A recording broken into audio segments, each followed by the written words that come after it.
So, Dr. H here. We have our lovely patient Gail, who is going to give us a little bit of feedback on the procedure she's had so far. You can see she's all set up to have a bit of full ablation done in the background with the CO2 laser. So she's ready and brave for that. But we did get our procedure a month ago now, didn't we? We did Taylor Liberator subcision and we did the punch excision. Tell us, how have things been since then? Been absolutely fine. A little bit red, and obviously new scars created. On the punch excisions, yes, absolutely. Looking on the surface today. Smoother on the sides. I can see that they've So the bits where your cheeks were hooked in by the fibrotic tethering, you feel that's nicely popped out now? Yes, I've still got, obviously the scars are there from the punch incisions and they're a little bit red still. Yeah. But the actual shape has gone fine. So feeling ready for stage 2 then. Tell me, from the Taylor Liberator aspect, with the face shape and the size of your cheeks, what have you noticed in the last month? Definitely gone down, a little bit of on the bottom here still, but it's still quite numb.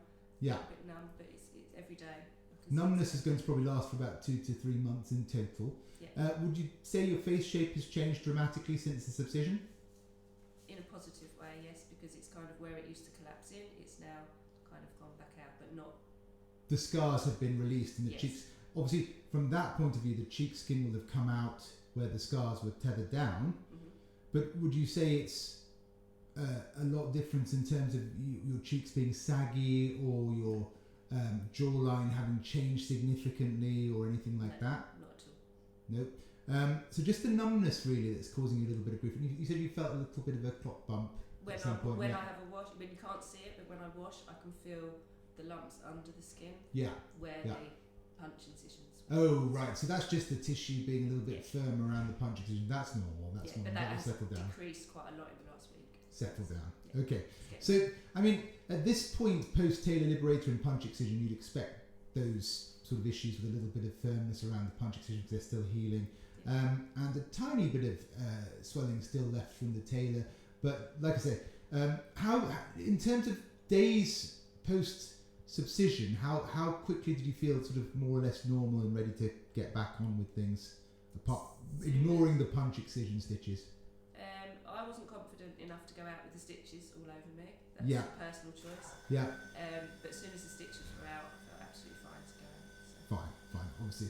And in terms of your Taylor Liberator, you were puffy on the day that we inflated your cheeks, but how quickly did you feel at home with the settling down of the initial swelling and puffiness? When I woke up in the morning. So when I went to bed that night, I was still a little bit puffy. Yeah. By the time I woke up, by sort of 7, 8 o'clock the next day, it literally gone completely back down. Fine.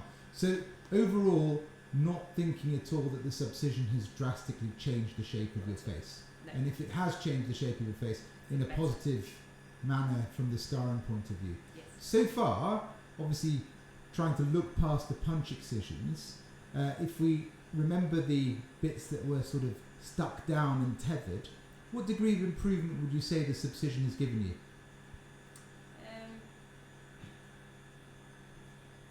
Probably about 50-60% already. In the stuck down areas? In the shape of my face, where it used to cave in, it's now come out. Although it's sort of lumpy from the punch incisions, it's definitely... Yes. Okay, which is a big move forward even prior to doing the laser. Yes. So you feel a lot more comfortable. You were saying when you looked at photos of yourself since the subcision, you think...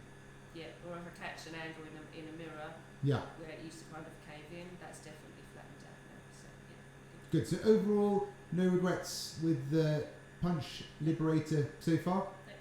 Good, and ready for action with the laser? I think so, yeah. Thank you so much for that. It helps our patients understand a little bit more about the procedure.